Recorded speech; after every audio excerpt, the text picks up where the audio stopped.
আপনারা সবাই যুব দলের বক্তব্য রাখলেন। আমাদের আব্দুল জব্বার ভাই, রাকিব সহ পবিত্র অঙ্গনে দাঁড়িয়ে এই এলাকার ইসলাম প্রিয় মানুষের সঙ্গে আপনাদের সঙ্গে দুটা কথা বলার পর সুযোগ পেয়ে আল্লাহর কাছে শুকরিয়া আদায় করে আলহামদুলিল্লাহ।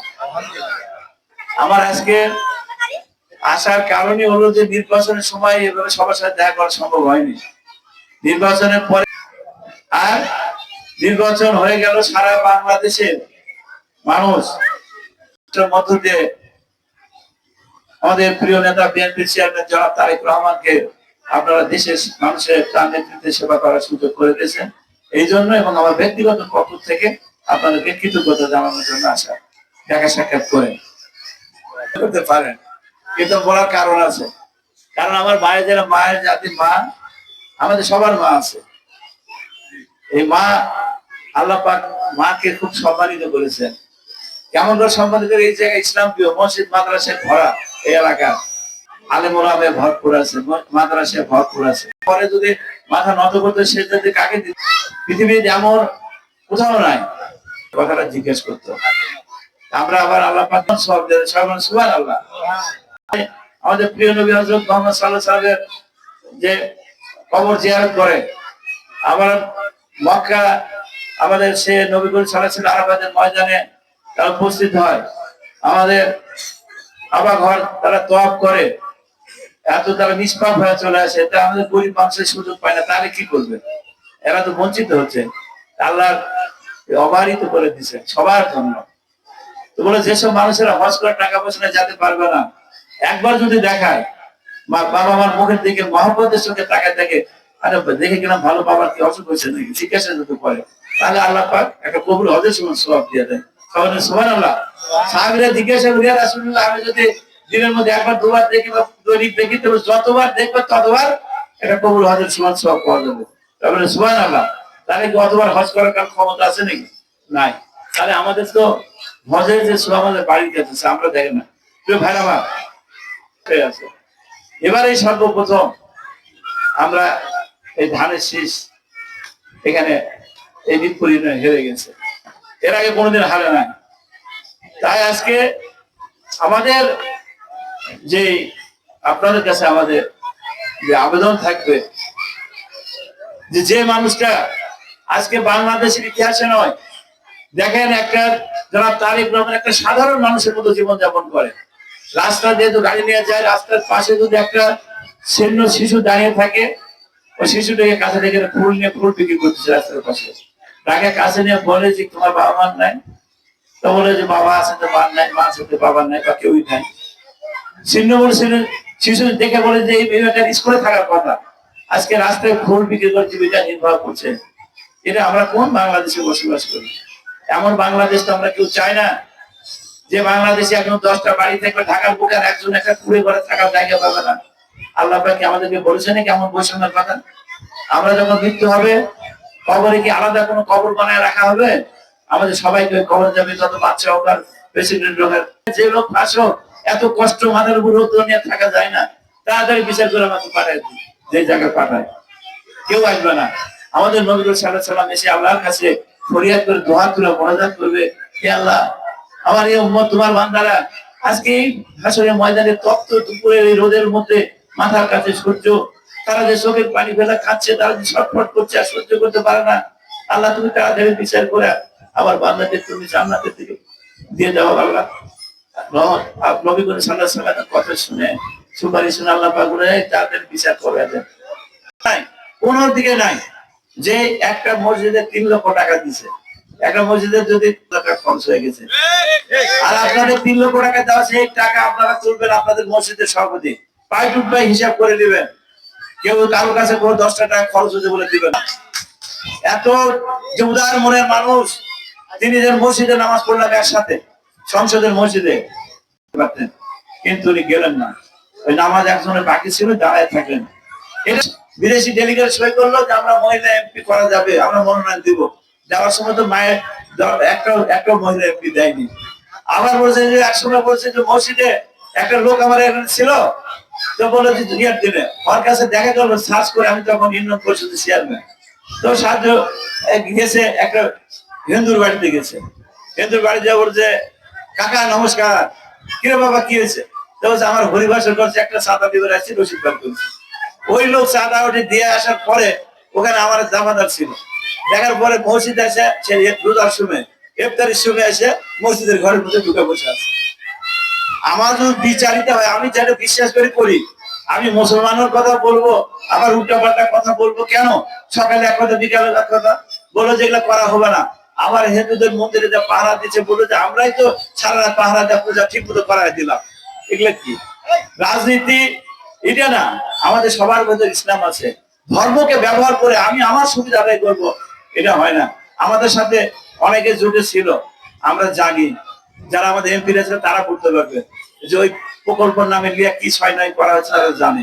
সুতরাং কারো যেইভাবে তারা আজকে তারেক রহমান এমন একটা ব্যক্তি, এক দোষ এক গুণের বলে শেষ করা যাবে না, কিন্তু এক দোষ খুঁজে পাওয়া কঠিন। কি করেছে, কি করেছে? কেন তো কোনোদিন মানুষের কল্যাণ ছাড়া। একটা রাষ্ট্রপ্রধানের সন্তান ছিল, সে বাংলাদেশ ঢাকাতে একটা বাড়ি আছে, বিদেশে বাড়ি, তাহলে আওয়ামী লীগ তো দেখাতো না ভাইয়ের আমার মা বোনেরা, দেখাতে পারেনি, কোনো কিছুই নাই। সে এদেশে বললো কি, প্রথমে কৃষক আসার পরে বলে যে আমি কৃষি মাফ করে দেবো, মাফ করে দিয়েছে না? 10,000 টাকা কৃষি ঋণ সবার মাফ করে দিয়েছে। বললো যে আমি মায়েদের জন্য, মায়ের সম্মান বাড়ানোর জন্য ফ্যামিলি কার্ড দেবো, দেওয়া শুরু হয়েছে। বললো দিবা মহাদেব ভাড়া দিব, দেওয়া শুরু হয়েছে। আবার বললো কৃষক কার্ড দেবো, দেওয়া শুরু হয়েছে। আমার গরিব যদি মা বোনেরা যারা চিকিৎসা টাকা জোগাড় করতে পারে না, স্বাস্থ্য কার্ড থাকবে, এই কার্ড যদি দেখায় তাহলে ওষুধও ফ্রি দিয়ে দিবে।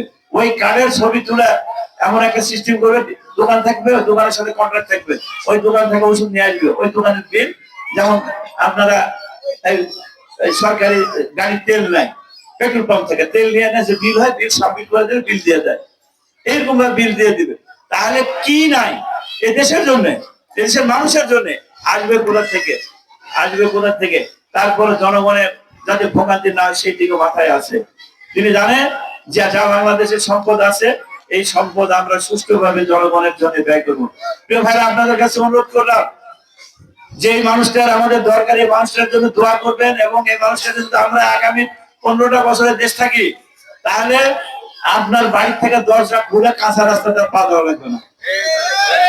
এবং দেখেন আপনাদের আজকে বললাম, এই দেখেন এদের নামই জনগণের কাছে যাওয়া। তিনি বলছে যে আমি যদি লক্ষ লক্ষ টাকা আপনার দূরে থেকে, আপনার একটা ছেলে আমেরিকা থাকে, আপনার খোঁজ খবর নেয় না, আর প্যাট খেটা যদি আপনার বাড়িতে এসে আপনার যদি টাকা পয়সা কমে দিবার পারে, আপনার লিয়া যদি হাসপাতালে যায়, আপনার পাশে দাঁড়ায়, আপনার আব্বাগুলো সারাদিন থাকে, কাছে থাকে, তাহলে কোনটা আপনি বলবেন ভালো?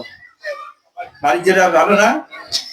তাহলে আমরা খালি উন্নয়ন ভাববো, আর উন্নয়ন এত দিল কিন্তু আপনাদের যদি কেউ ভালো না বাসে, আপনাদের পাশে না আসে, আপনাদের সুখ দুঃখের কথা না বলে, আপনাদের যদি শরীর হয়, এটাই তো ভালোবাসা, এটাই তো থাকবে। দুনিয়াতে কি একসাথে বাড়ি ঘরকে পাকা করে দিবে কেউ? কোনো নেতা দিবে না, আপনাদের পাশে থাকবে। আর এই যে আপনার উন্নয়নের কথা বলছেন, উন্নয়নের বিষয়টা আপনার যে কিছু ঝড় হয়ে গেল, আপনাদের কাছে আমরা এটা কেউ বলে না কোনোদিন, আমরা বিএনপি তারেক রহমানের আমরা বলে যাচ্ছি।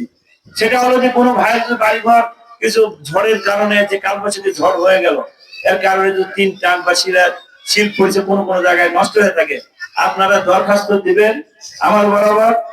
আপনার দরখাস্ত আপনারা নিজেরাই দিতে পারবেন। আজকে আপনারা দিতে পারছেন, কারণ আপনারা নিজেরাই এসে দরখাস্ত দিতে পারছেন। আপনারা এই দরখাস্ত দিবেন, আমরা কিছু না কিছু, আমরা বিরাট কিছু না দিলে 1 মণ মুড়িও আপনার হাতে যদি দিতে পারি, দিয়ে আপনাদের পাশে আমরা থাকবো, সহায়তা করবো। দরখাস্ত দিবেন, এই ঘর বাড়ি ভর্তি হচ্ছে, আমরা থাকবো আপনাদের জন্য। এটা যে কেউ দিতে পারবে, তেরা হলে একটা ছবি তুলে ওটার সাথে লাগাই দিয়ে দিবেন, আমরা আপনাদের পাশে থাকবো। এর চেয়ে আমরা কি আপনাদের কাছে, যে কথা আমরা বলেছি বারবার, তারেক রহমানকে আমি প্রথম বক্তৃতা যখন সংসদে দিয়েছি বলছি, এটা শহীদ জিয়া, বেগম খালেদা জিয়া, তারেক রহমানের স্মৃতি বিজড়িত এলাকায়, আর উন্নয়নের ভাত আপনার উপরে আমি দিয়ে দিলাম। আর উন্নয়ন আপনি করবেন। শহীদ যে গরমজ এলাকা দেখা বলছিল যে এটা গরমজ এলাকা, এটা একটা কঠিন, একটা কিয়ামতের জায়গা, এত যেখানে মানুষ হাঁটা যায় না, চলাফেরা করে যাওয়া যায় না, এই কথা বলছিলেন। তার এটাকে নিয়ামতে পরিণত করার দায়িত্ব নিয়েছিলেন। সেই নিয়ামতের দায়িত্ব পালন করে আমি আপনার উপর দিয়ে দিলাম, বাবা যেটা করেছে সেটা আপনার করতে হবে। উনি দায়িত্ব নিয়েছে, আর দায়িত্ব নিয়েছে যে আজকে আপনাদেরকে কথা বলতে পারছি। আপনাদের এখানে আমি সব বলতে পারবো না, একের পর এক দিতেছে, একটা ওয়ার্ডে যদি 3টা মসজিদের উন্নয়ন হয়। আমরা 3 লাখ টাকা করে দিয়েছি। এই একটা মসজিদের যদি উন্নয়ন একটা ওয়ার্ডে, তাহলে আপনার থানা কয়টা? আপনাদের থানা হলো 6 নং 54টা ওয়ার্ড, তাহলে 108 টাকা প্রকল্প মাত্র 2.5 মাসে আপনাদের থানায় হচ্ছে। তাহলে এরকম আপনাদের মনে করেন যে প্রতিটা 3টা উপজেলায় কিভাবে কাজ আগায় যাচ্ছে। রাস্তাঘাট প্ল্যান মাস্টার প্ল্যান তৈরি হচ্ছে। আমরা মিটিং করে গেলাম কয়েকদিন আগে, সেটাতে এমন ভাবে মিটিং যে প্ল্যান গ্রামীণ সড়ক, এই গ্রামীণ সড়ক নেটওয়ার্ক, এমন নেটওয়ার্ক যে পাকা রাস্তা আছে, এখান থেকে আপনার বাড়ি থেকে বাড়ি ওখানে যাবে, ওই দিক থেকে একটা রাস্তা এখানে আছে। এই নেটওয়ার্ক স্কেচ ম্যাপ তৈরি করে আমরা এই গ্রামীণ সড়ক গুলোর অনুমোদনের জন্য মিটিং করে অনুমোদনের জন্য পাঠিয়ে দিচ্ছি। বাংলাদেশের পুরো নকশা আপনার বাড়ির পাশে কি আছে আপনি অন্তত খেয়াল যদি না করেন, আমাদের স্কেচ যে ম্যাপ তৈরি আছে, ম্যাপে গর্ত আছে না কি আছে আমরা সেটা দেখে জানতে পারবো। এখন তাই এইভাবে কাজগুলো এগিয়ে যাচ্ছে, একটার পর একটা কাজ হবে। ইনশাআল্লাহ আগামী জুলাই মাস থেকে জোরদার বেগে আবার কাজ শুরু হবে। কাজ নিয়ে আপনার চিন্তা, আপনাদের কাছে গেলে একটা অনুরোধ থাকবে যে আপনারা মিলামেশা থাকেন আর সমাজটাকে শান্তির মধ্যে আনতে হবে। অতীতে আমাদের অনেক কিছু অন্যায় করছে, এখন তাই বলে তার অন্যায় আমি করবো। আমার যদি বাড়ি থেকে কেউ গরু বের করে নিয়ে যায়, আমি কি তার বাড়ির গরু বের করবো নাকি? বলেন যেটা হয়, মানুষকে আগে আসতে হবে। আমাদের মহানবী সাল্লাল্লাহু আলাইহি ওয়াসাল্লাম কি করছে? উদার মানুষ, মরেন মানুষ ছিলেন, বিশ্ব নেতা, বিশ্ব ইতিহাসের শ্রেষ্ঠ মহামানব। তিনি তিনি এমন কোন হিন্দু